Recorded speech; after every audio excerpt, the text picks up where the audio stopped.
Bueno, buenas tardes.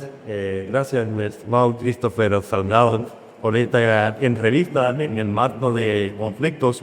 Un experto profesor universitario de Sociología Autónoma, Universidad Nacional Autónoma de Honduras y experto en resolución de conflictos. Y sí es necesario, estimado Christopher, reflexionar sobre cómo resolver los conflictos de una sociedad hondureña polarizada. Y no solo en Corea, sino que en el mundo tenemos mucha polarización, estimado Christopher. Decía la periodista, la extinta periodista y feminista estadounidense Dorothy Thompson, que la paz no es la ausencia de conflictos, sino la presencia de alternativas creativas para responder a ese conflicto. Alternativas a las respuestas pasivas o agresivas, alternativas a la violencia. Estimado ministro, ¿qué nos pueden decir sobre cómo resolver conflictos cuando es sociedad polarizada en el siguiente pensamiento de Dorothy Thompson? Gracias, Manfredo. Saludos a tus telespectadores de este canal. Bueno, realmente que la conflictividad social en un país es un tema complejo, principalmente en una sociedad donde hay mucha polarización. En el caso nuestro de Honduras, la polarización se ha exacerbado desde que se produjo el golpe de Estado en 2009. Desafortunadamente, la clase gobernante de este país no ha llegado aún a tener consensos y acuerdos alrededor de la conflictividad social que permanentemente estamos viviendo en el país. Tuvimos un gobierno nacionalista de 12 años que no logró abrir espacios de diálogo en la sociedad hondureña para poder resolver todas estas demandas que no ha resuelto el Estado de Honduras. Y actualmente tenemos el gobierno de libertad y refundación, que pareciera también de que todavía no logra romper esa dinámica de ausencia de diálogo en la sociedad, y por lo tanto estamos observando actualmente toda esta situación y esta polarización que se está presentando. A mí me gustaría, siguiendo el mensaje de la periodista que tú mencionaste, hablar acerca de la teoría de la transformación de conflictos de Johan Dalton, que es un sociólogo noruego, y que él en su vida realizó mucha investigación acerca de cuáles debían de ser esas estrategias de prevención de conflictos que debe tener una sociedad. En parte, analizando que el conflicto social son incompatibilidades y contradicciones entre intereses, necesidades y objetivos que tienen grupos en contradicción. Por ejemplo, el Estado puede tener objetivos, necesidades e intereses diferentes a una comunidad, a una población, alrededor de un proyecto de inversión, proyecto de desarrollo social, por ejemplo, una hidroeléctrica, un proyecto de minería. Y si el Estado no compatibiliza esas necesidades, intereses y objetivos, entonces puede surgir una conflictividad social. Entonces el conflicto para Johan Galtung parte a partir de eso, ¿no? En las contradicciones que hay entre necesidades, intereses y objetivos que tienen las poblaciones frente a los grupos de poder, no frente al Estado, frente a una empresa privada, frente a una tendencia. Y lo otro es que no necesariamente el conflicto tiene que desembocar en violencia. Sin embargo, gran parte de los conflictos terminan ahí, terminan en violencia. ¿Y por qué? Por las malas estrategias de abordaje de prevención de conflictos que a veces los estados no tienen. Por lo tanto, Dalton menciona en su teoría de que hay 3 niveles de violencia. Esto es como ver un iceberg, ¿verdad? La punta del iceberg es la violencia directa. Son las agresiones, ¿verdad? Los insultos, la violencia misma política, ¿no? Que a veces se puede observar dentro de la violencia. Todo lo que nosotros podemos observar es esa violencia directa. Pero hay 2 niveles, dice Dalton, que es la violencia estructural, que son las desigualdades sociales, que a veces no las tenemos en cuenta, ¿no? En los análisis que se hacen acerca de prevención de conflictos, qué condiciones de desigualdades tienen las comunidades frente al Estado o a una empresa privada, o frente a las comunidades frente a un partido político, por ejemplo. Y lo otro es la violencia cultural, que esas son las prácticas, las actitudes, las acciones que tiene una población acerca de cómo observan la violencia. Entonces, nuestra sociedad pareciera de que la violencia cultural es como un elemento central que hay que tener en cuenta en la prevención de conflictos para poderla trabajar. ¿Cómo se trabaja la violencia cultural? Dice el acto, a través de una cultura de paz, a través de la educación para la paz. Porque si no se trabaja la cultura para la paz, prácticas que prevengan la conflictividad social y que prevengan la violencia, va a ser muy difícil entonces que se pueda gestionar un conflicto de manera adecuada. Christopher, dice el ensayista imperialista argentino Sergio Sinai que el problema no es el conflicto, sino la torpeza, la ignorancia, la prepotencia y la violencia con que se lo afronta. Es el conflicto. ¿Qué tú puedes decir sobre? Sí, muy de acuerdo con el periodista. Desafortunadamente, a veces esos intereses particulares que tienen algunos grupos en contienda no quieren entendernos de que a veces imponer a la fuerza una necesidad o un interés particular puede desembocar en un conflicto. Aquí estamos hablando un tema de empatía. Estrategias para manejar los conflictos, un elemento central es la empatía, o sea, ponerme en los zapatos del otro, ver cuáles son esas necesidades que tiene el otro, comprender esas necesidades, esos intereses que están ahí presentes y esos objetivos que tienen esos grupos o esas personas por las cuales el Estado se encuentra en contradicción y incompatibilidad en sus intereses. Un elemento central es la empatía. Lo otro es el tema de la comunicación. Si no hay comunicación, va a ser muy difícil que yo pueda construir empatía frente al otro, o sea, comprender a esa otra persona o a ese otro, o a esos grupos sociales que están en contradicciones.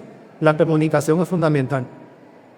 Construir estrategias para reconstruir la comunicación, esos son los temas más urgentes que tenemos nosotros en nuestra democracia hondureña. Porque más bien pareciera que nosotros no queremos dialogar, no queremos resolver la problemática. Y también pareciera, estimado Manfredo, que lo que estamos nosotros observando es que existe una situación en el hecho de que pareciera que yo me beneficio del conflicto y que por lo tanto debo de reconducir el conflicto.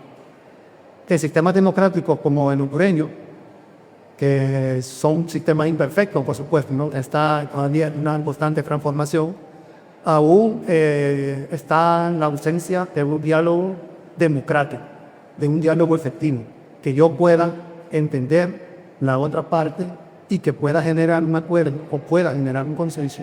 Y desafortunadamente no hemos llegado a eso. Entonces, sin duda que a veces las posiciones que yo tengo, una posición cerrada, una posición hostil, una posición autoritaria, que las decisiones o lo que yo entiendo de acerca de la conflictividad social lo estoy padeciendo, entonces yo quiero imponer mis soluciones, quiero imponer mis ideas frente a nosotros, y ahí cuando se hace esa imposición autoritaria es cuando nos vamos a encontrar en las situaciones de conflictividad social, tal como la tenemos en la actualidad. Estimado Christopher, y en tu análisis, ¿cómo se podría resolver el increíble que solo por no ponerme de acuerdo con la ubicación del FED, que es la visión de los resultados electorales preliminares? Hay una crisis enorme en el país. Hace unos minutos, hoy en 6 de junio, ha puesto a la disposición su cargo la doctora Ana Paola Gold. ¿Cómo crees que se puede desactivar este conflicto que está ahí latente? Tú hablabas en mente escrito de plática de los guerreros, buena de cámara, que la necesidad de perdón entrada para que nuestra sociedad, nuestra humanidad avance y nuestro país avance. ¿Qué les podría decir? ¿Cómo podría desactivar este conflicto? Sí, en sociedades polarizadas el diálogo es una de las herramientas fundamentales. Y deben de haber personas o líderes que tengan esa perspectiva, que tengan ese interés y que tengan esa apertura para poder dialogar. Todos los conflictos se resolvieron en una mesa, en el pasado, en una mesa de diálogo. Todos. Primera Guerra Mundial, Segunda Guerra Mundial, y con todas las consecuencias, ¿no?, que tuvieron esos conflictos. el diálogo fue fundamental. Se deben de buscar personajes, eso es lo que dice la teoría de la resolución de conflictos, personalidades que tengan una buena imagen frente a la sociedad, que sean personas, diríamos, respetadas por la sociedad, ¿no? Que no estén relacionadas, cuestionadas exactamente. Sabemos de que en nuestro país también muchos hechos, casos de corrupción, son fundamentales, que están presentes ahí, ¿no? Y que hemos reconocido en muchos casos respecto a eso. Pero la alta polarización que tenemos nosotros en nuestro país, el diálogo es fundamental. Buscar personas reconocidas, personas respetadas, personas que puedan manejar este diálogo y que también, ¿no?, la disposición de las élites políticas, las élites económicas de este país, para que puedan ellos también resolver esa problemática, porque ahí está la situación. Si no hay como un interés en resolver el conflicto, va a ser muy complicado. Y lo otro, que es muy fundamental y que siempre ha ocurrido en la historia de las sociedades, principalmente desde que surgen en la modernidad, hablando en términos ya del surgimiento del capitalismo como un sistema económico, es la movilización colectiva de las personas. Para que las élites reaccionen, ya la teoría de los movimientos sociales nos dice que deben de haber movilizaciones colectivas, movilizaciones de personas que exijan a los que están en el poder solucionar esas demandas.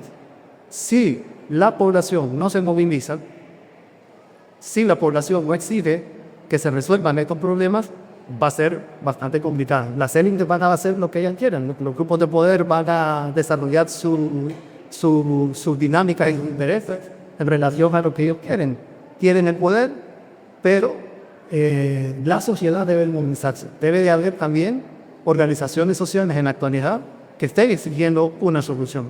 Desafortunadamente, esta no la vemos ahora. No la vemos en el panorama político ahora, que existan organizaciones que estén movilizando a la población, que estén exigiendo una solución a estos conflictos, y más bien pareciera que se está complicando la situación ahora. Y ahora que tenemos cerca las elecciones generales, el 30 de noviembre, es más urgente la movilización social. Y esa movilización social, Christopher, debe ser pacífica, claro, simbólica, todo. Fíjate que, por ejemplo, ayer en la congresista republicana Dina Salazar está impulsando desde ayer una iniciativa de ley que busca apoyar a Honduras de cara a las elecciones del 30 de noviembre. ¿De qué forma podría esto servir como un aliciente en medio de esta conflictividad social y aceptar las posiciones en Tispay? Sí, Estados Unidos siempre ha tenido un papel protagónico en la política hondureña, siempre. Estados Unidos ha sido, históricamente, ¿no?, desde que Honduras se funda como Estado-nación, Estados Unidos ha estado presente en las decisiones políticas. No hay que descartar que una solución política puede venir de ahí, de los Estados Unidos, sin lugar a duda. Pero también hay que considerar las relaciones diplomáticas que tiene el actual gobierno con el actual gobierno de Donald Trump. Hay que considerar también cómo puede serse esos acercamientos. Actualmente no hay una embajadora o embajador en Honduras, sino que se asignó un encargado de negocios. Entonces pareciera que Estados Unidos vuelve nuevamente a retomar, ¿no?, esa política que Donald Trump tenía cuando fue en el primer mandato en el año 2017, cuando no había un embajador o embajadora, sino que era un encargado de negocios. Pero hay que reconocer, ¿no?, Manfred, que Estados Unidos ha tenido un papel protagónico en la política nacional. No descartaría que actualmente, con lo que está viviendo en el Consejo Nacional Electoral, Estados Unidos ya esté organizando una acción para poder incidir a nivel del Congreso Nacional, incluso de la nueva presidencia de la República, las decisiones rápidas para poder solventar un poco la crisis en la cual está el Consejo Nacional Electoral. Entonces, Estados Unidos, como te digo, siempre ha estado presente y hay que considerarlo como actor. Christopher, y parte de esta solución de conflictos es, como tú dices, dialogar es básico, pero también, o sea, por amor al país, creo que los grupos opuestos deben ceder parte de su propio destino, ¿no? Porque, por ejemplo, y evidentemente el señor Manuel Zelaya Morales está detrás de poder ahí con tomar armas, evidentemente está influyendo para que esta situación esté así. Evidentemente se ve que él es un experto en polarización, Ben Zelaya, en polarizar a la sociedad, porque imagínate lo que tú dices en el 2009, sucedió, unos dicen sucesión constitucional, otros dicen golpe de Estado. Entonces, ahí, el actor protagónico era Manuel Zelaya y ahora también está detrás, obviamente, por una cuestión de que se puede solucionar, como tú dices, Christopher, poniendo gente moral quizás como veedor, gente que tenga una probidad demostrada, ¿no? No sé. Sí, eso es lo que nos dice la teoría, Manfredo, ¿no? La teoría de la transformación de conflictos, esas son las recomendaciones que dan. Y cuando escuchamos el discurso de la OEA, el discurso de la ONU, del Programa de las Naciones Unidas, utilizan, ¿no?, esta teoría de la transformación de conflictos como una herramienta para poder estudiar la conflictividad. Porque el problema de la conflictividad es que puede violentar derechos humanos. O sea, en sí el conflicto no es mal. Más bien, el conflicto es motor de cambio de la sociedad. O sea, ¿por qué? Porque en las sociedades alrededor de la conflictividad social tienden a reflexionar sobre lo que está ocurriendo. Entonces, el conflicto en sí no es malo. Lo malo de los conflictos es que puede violar derechos humanos, ¿verdad? Puede violar el derecho al agua de las poblaciones que necesitan del agua potable, puede violar el derecho a la salud, el derecho a la educación, puede violar el derecho a una vivienda adecuada, el derecho a una seguridad pública, el derecho a la vida, el derecho a la integridad personal. Entonces, estamos hablando de conflictividades que violentan derechos humanos. Entonces, ¿por qué hay que gestionar y transformar el conflicto? Por eso, para prevenir violaciones a derechos humanos. El punto está en que debe de haber una disposición abierta, una disposición de país, como tú dijiste. Debe haber una posición que ponga a los políticos en el plano de decir, este es mi país, yo amo mi país, quiero mi país, y voy a poner los intereses nacionales frente a los intereses del partido, o a los intereses personales, o a los intereses del grupo que yo tenga. Porque la dinámica de la conflictividad es bastante amplia, ¿no? Hacer el análisis de actores en un conflicto es fundamental, porque ahí vemos las alianzas, vemos los cierres, vemos las aperturas políticas que puedan ocurrir. Y eso también es otro tema, ¿no? La disposición que tengan las élites para solucionar los conflictos, eso es muy fundamental. Pareciera que en nuestro país no existe eso todavía, pero se requiere de la movilización colectiva para que las élites puedan reflexionar respecto a eso. Si no hay movilización colectiva, no creo. Así como ocurrió con el golpe de Estado, que hubo una movilización colectiva, con el fraude electoral de 2017, que hubo una amplia movilización colectiva, la marcha de las antorchas también en 2015, que eso pues posibilitó la instalación de una misión de apoyo contra la corrupción y la impunidad. Entonces estamos viendo que la movilización es fundamental. Si no se movilizan las poblaciones, las élites no tienen límites, van a querer hacer lo que quieren. Wow. Bueno, Christopher, gracias por esta interesante entrevista y experto en resolución de conflictos, sociólogo, docente universitario Christopher Faldado. Gracias. A mejor de Gonzalo.